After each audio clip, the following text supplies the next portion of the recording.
When things like this happen, you ask why, and we don't know, and we may not know this side of heaven, but I told Brandon, and he feels very strongly the same way I do, that there is a reason. It doesn't just happen because, and I do know that God's going to use our testimony and our story in some way to help someone. Maybe it's to bring awareness to ALS. Maybe it's to bring awareness to the gap that there is for firemen and disability. Good morning, Green Country. Thank you for joining us on today's episode of Mornings with Missy. Today's episode is going to hit a little heavier, but we're going to be discussing something today that is just so incredibly important. I have with me in the studio today a very special guest, Rebecca Wright. Thank you for joining us, Rebecca. Thank you for having me. Today's episode, we're going to be talking about ALS, also known as Lou Gehrig's disease. Rebecca's husband, Brandon, at the age of 52, was recently diagnosed with ALS. So we're going to be talking about all of the things that your family has walked through in these recent months, and more, as importantly, not more importantly, but as importantly, how the community can rally around your family and show support during this incredibly challenging time. So thank you for joining us. Thank you for having me. I know Rebecca is incredibly nervous as we get started, so I'm going to pause and we're going to thank our sponsor for the beautiful arrangement here, Reba's Buds and Blooms. We always appreciate their support and the beautiful arrangements that they provide. So stop in and see Amanda at the floral store there on Main Street, Henrietta, for all of your flower and gift needs. Okay, Rebecca, here we go. We're here. So let's break the ice and let you get comfortable talking in front of the camera. I always do a segment called Cup of the Week. So share with me your cup. Okay, this is my cup, and it says, "This kind of certainty only comes once in a lifetime." And it's one of the last places Brandon and I went, maybe the last place so far we've went, and it's a line from Bridges of Madison County, and we went and saw the bridges. And so I have I switch cups right now. This is my cup. So all right, thank you for sharing that. I know you guys do a lot of family vacationing and that type of thing, and y'all like to go to movie sites. Yeah. Yes, I do. I just love to travel, so I'll just go anywhere. Yeah. Well, good. I hope that you guys can do a lot of that here coming soon. Yes. Okay, so this is a heavy topic, obviously, and not one that you want to have or ever dreamt that you would be having, but the reality is here. So you want to share with our audience, first of all, what you've learned about ALS? Yeah.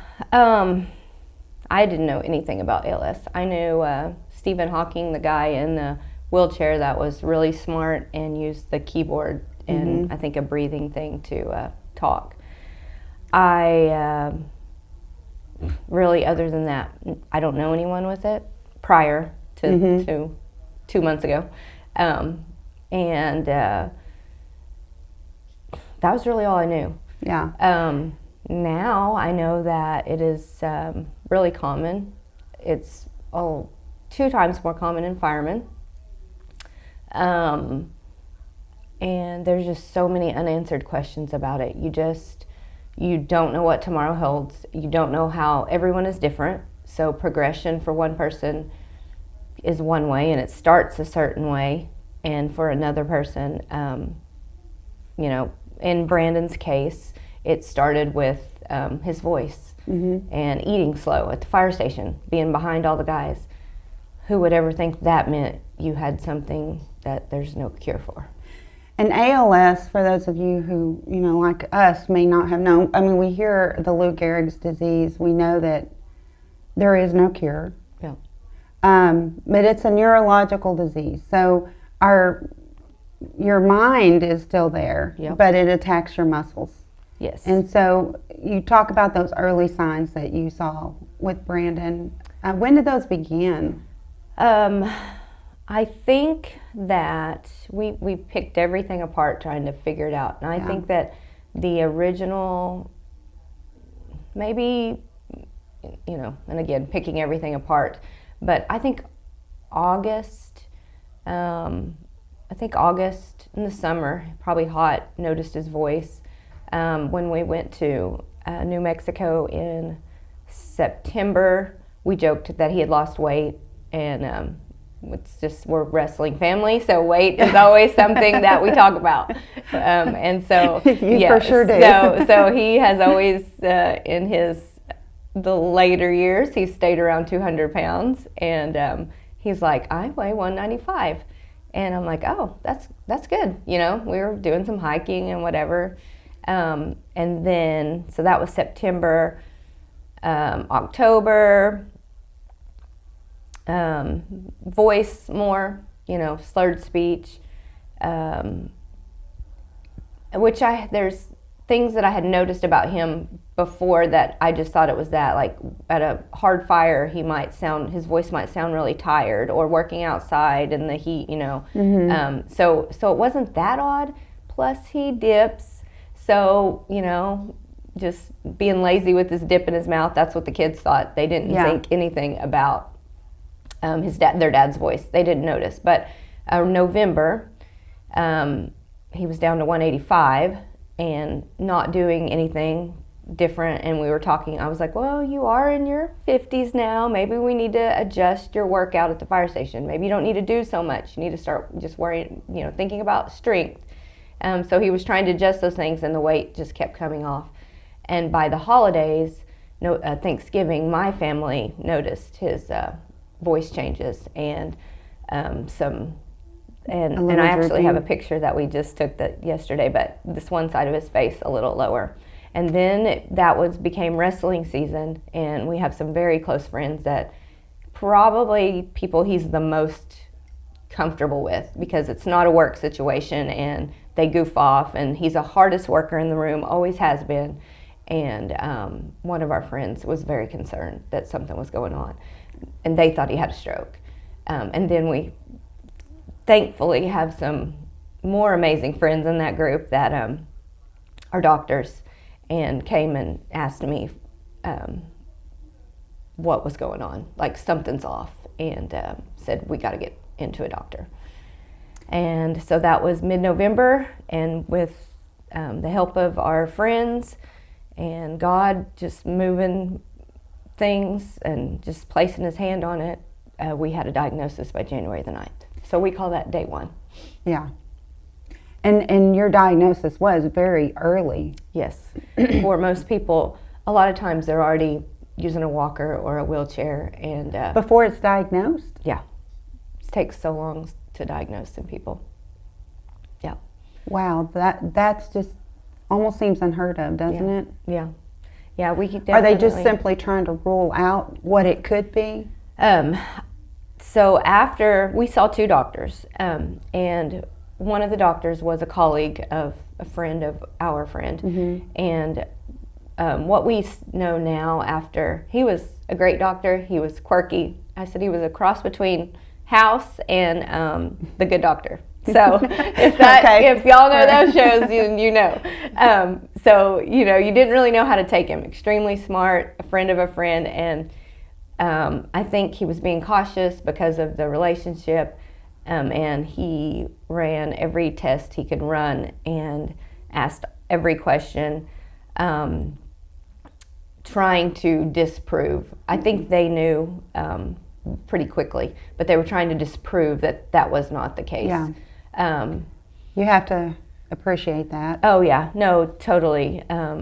Because we were praying like, okay, let's hope this test is positive or something's off. But every test came back normal, negative. And in December, we knew ALS was on the table, but we still were just holding on that it was something else. Sure. So you mentioned Brandon, a fireman, mm-hmm. but let's talk about that, because he is a hero. He is, and now he doesn't like to be thought of that way. you know, I've met him a handful of times, and I absolutely get that impression from him. He's just seems like such a an humble guy. Yeah. A lot of humility there. Yeah. But tell me about his fire career. So his fire career started in Henrietta. And so both of us are born and raised. He was a Schulter graduate, I'm a Dewar graduate. There's a pretty big gap. And we have a lot of jokes about that. So he was graduating high school and I was maybe in third grade or something. So, but we have some jokes. But so we're both born and raised here, and he pipelined for a lot of years, sold cars at Mike Bailey's. Mm-hmm. He roped, and I think he volunteered at Schulter, you know, younger years. And somehow, I mean, we go back to it was just all, you know, God's hand in it. Even when you're not serving him, he can direct your path. And so I'm getting choked up here. But it's okay, because well, that's something to get choked up on, because God does put us where he needs us to be. And we didn't know each other. So he pipelined for many years. I think from the age of about 14, his dad was a pipeliner, and then his stepdad was a fireman in Henrietta. He just decided there was an opening, and he knew some of the guys, and he was going to go apply in Henrietta. So that would have been in 2000. Let's see, what is this, 25? So I think that was 2001. Mm-hmm. Yeah, that was 2001. He got the job, and he said his physical agility which is where they run and do all the things he did in cowboy boots and jeans. So, yeah. I can believe that too. Yeah. But he got on at Henrietta in August 7th of 2001, and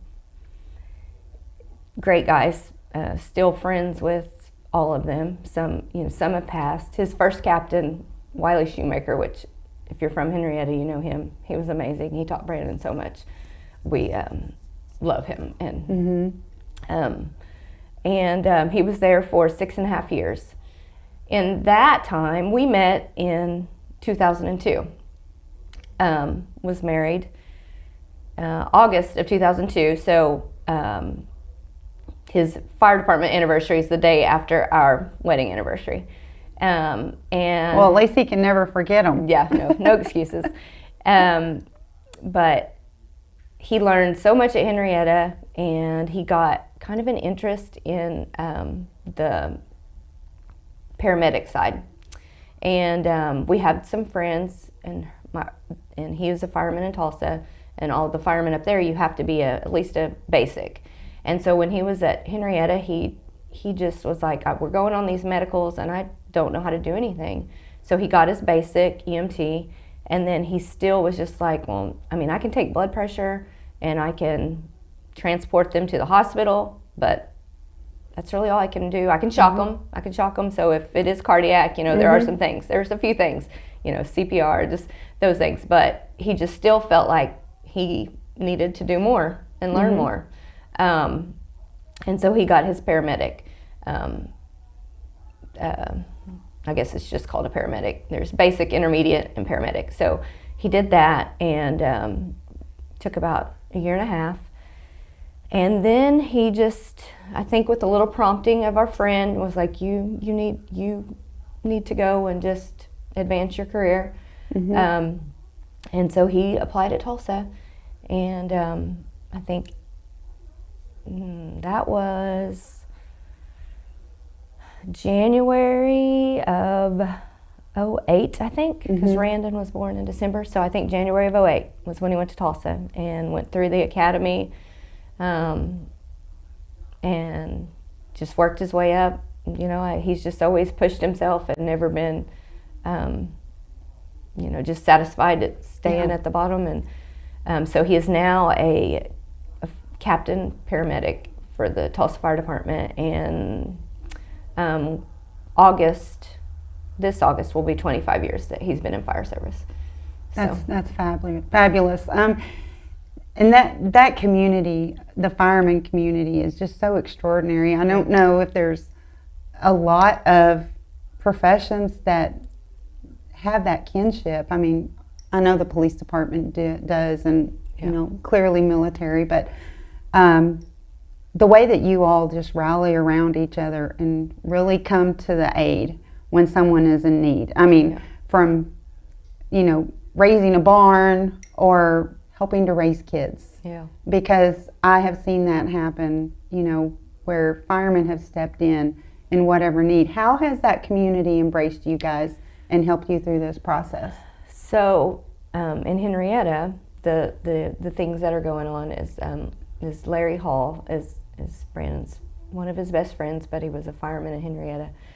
So they have primarily organized this golf tournament that we have going on. And that was just so surprising and unexpected and not expected, and just amazing, and to see how. And we'll be sure and share all of the details on that. We'll talk about that. And then the Tulsa, those guys have just, getting to 25 years is important. It's a big deal. Yeah, and it affects a lot of things. And Brandon is a guy that has never taken hardly a sick day, or we do take vacation, but he always has it stocked up. Like he's counting his time, and he's not going to burn it. And so he has, thankfully, a whole lot saved up. But they didn't want him to burn all that, because there's, at retirement, there are special things that they do, buybacks and different things for your vacation and you're sick. So the guys at Tulsa are, when all this went down, they said after he had talked to everybody, within 8 hours, they had all of his shifts covered till like June. And so now he's covered till August. So he won't burn any sick or vacation until we get to that 25 amazing. Point. So they're stepping in and working his shifts for him. Yes. So he's at home. Yes. And still doing the things that he's done, recognizing, you said earlier in our conversation before the camera started, he's just recognizing his limitations. Yes. So. And right now, and we're praying, God's will and hand, but right now he's good. He said, our joke is that right now the only problem is he can't button his pants. So, and my hands after 25 years of hair is not very good. So I'm like, oh gosh, if neither one of us can button our own pants, but there might be trouble. Yeah, but right now, honestly, that is really his, if you want to call it a limitation, I guess, is buttoning his pants. But he also, it is teaching him to be aware. With ALS, another symptom is called muscle fasciculations. So it's basically like when you feel your eye twitching, or you're like, my arm's twitching. His body does that all over, almost all the time. And when he gets tired, that makes those, I think, worse. And so he has to be aware, like if it's kicking in, he needs to take a break. And and just with him and his line of work and how he's always pushed himself, limitations just aren't him. I've always said he's not a less is more guy, he's a more is more guy. And so we've had to really okay, let's listen, let's slow down, let's take a break. So he's learning. Yeah, absolutely. I was reading on some of the statistics of ALS, and there's a very small percentage that is genetic or familial, and his clearly is not that. We actually don't know yet. Okay. So we are waiting. I talked to the doctor nurse yesterday. The doctor we did do genetic testing, and the doctor needed to review it, so we haven't heard back. I think this says about 10% are the genetic. So here's the thing with genetic. It has more, trying trying to think of the word. There's more medications, I guess, to treat it. There's more medications to treat genetic because they can get that genetic DNA. I'm not using scientific words. I'm obviously not a doctor or a scientist, but they can get that, and then they can put that into a specimen and grow it, and then they can treat it. So that's why genetic is more treatable. But the repercussions of that means that it could pass down to our kids. Sure. And so it's kind of, you don't really know how to feel about that. But it's something that we need to find out. Absolutely. You know? So we are waiting on those results, and hopefully maybe Monday I get a call. I don't know. We'll see. I'm probably going to email again, so yeah. I might be that annoying wife. So. Well, I think sometimes that's what you have to do. Yeah. So, and Brandon's sure fortunate to have a partner like you that is such a strong and mighty force. I guess you are. You are. Yeah, I don't know. We make a good team. Yeah, for sure you do. So tell me how the kids are doing. How was, I can only imagine how difficult that conversation was, but how are they taking the news and what the future holds? That was probably the hardest conversation we've ever had. But they're good. They really are. Well, I'm gonna take the strain off of you for a second because you got some amazing kids. I mean, let's talk about them for a minute.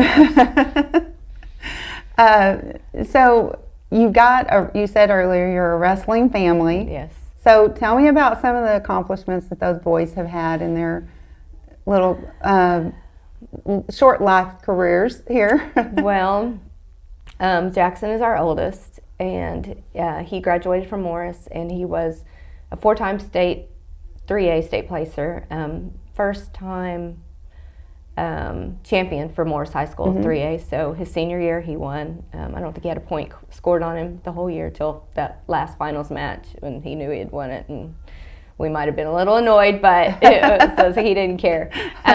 So he was a 3A Oklahoma state champion. Randon has, he's middle brother, so we've always said he has just the more kind of natural ability to it, and we decided to move him to Bigsby. So he's at Bigsby now. He's at 6A. Totally different thing. He's made some great accomplishments. He hasn't gotten to get to the state tournament yet. Last year he had 2 injuries, and it just didn't work out. And then this year it was just not a good year. Not the timing. No, not the timing. But he did get to go to dual state, and they were dual state runner-ups. Brooklyn made a little debut of wrestling, and there's lots of funny stories there. And she did really good, but wrestling isn't her thing. She likes to rope, and she has really put a lot of time into her roping. And I'll say one of the things that are one of our plans is her and her dad. Brandon got so good when he quit.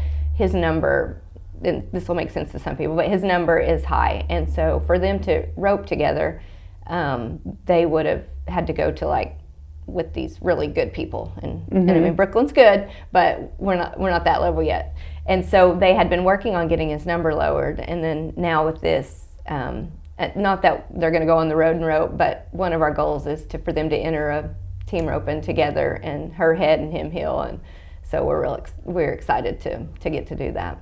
Good. But she plays basketball and softball, and she's really into ag, and I don't know, they're great. They're hard workers. They are. They impress me. A lot more confidence than I had at that age. A lot more manners than I had at that age, and very aware of their surroundings, and very caring. Yeah, absolutely. So your oldest, Jackson, there's millions of people, and I use that not lightly because it's true. There are millions of people that know Jackson. Yeah. Because or they think they know do. Jackson. They know Yeah. of Jackson. Yeah. They are following Jackson. He is quite the little TikTok phenom. Yeah. He went to Oklahoma State and wrestled for 2 years, and then in that time he had started growing a TikTok, and we were just like, he has a really good friend who is way above what he is, and we're just like, what are you boys doing? And anyway, I mean, it's, again, I would never have been brave enough to do something like that at about 17, I think is when he started that. And I would never, and this, I mean, you know, I can't even hardly look at the camera, so I can't imagine dancing in front of the camera or smirking or whatever doing it is. whatever showy thing. Yeah, you know, so it's neat though, and we're proud of him for getting out of, you know, stepping out and doing something. And well, you shared with me one day in the salon, because you do my hair, so all the credit goes to you. But you know, we've laughed over the years about, you know, what he's doing on TikTok, and at first when you were telling me about it, it was, you know, I was like, oh, that's cute, but then I looked and I was like, holy cow, you know. Yeah. But one of the things that you said to me recently was, it was in regards to, what is it that you feel like God is gonna use you for through this? So you want to speak to any of that, you know? Because I know you guys are a strong Christian family, and it's been very apparent. You know, when things like this happen, you ask why, you know, and we don't know, and we may not know this side of heaven. But I told Brandon, and he feels very strongly the same way I do, that there is a reason. It doesn't just happen because. And I do know that God's going to use our testimony and our story in some way to help someone. Maybe it's to bring awareness to ALS. Maybe it's to bring awareness to the gap that there is for firemen and disability. Maybe it is because, you know, you make a picture of someone and you think someone's life is perfect, and then you realize they're human. They're not. All of us have problems, and some are just more evident than others. Yeah, and sometimes, you know, we pass people, you know, the grocery store, just out and about, and we don't recognize what they're going through. No, we don't. What their bad day really entails. No. Yeah. So that is so powerful. Now, you mentioned the gap with Social Security and things, and there's just so many aspects to that. Are there any of those things that you would like to shed awareness on? So, as a you know, fire wife, I always knew that we did not pay into Social Security because he has a pension, and the pension is amazing, and the brotherhood is amazing.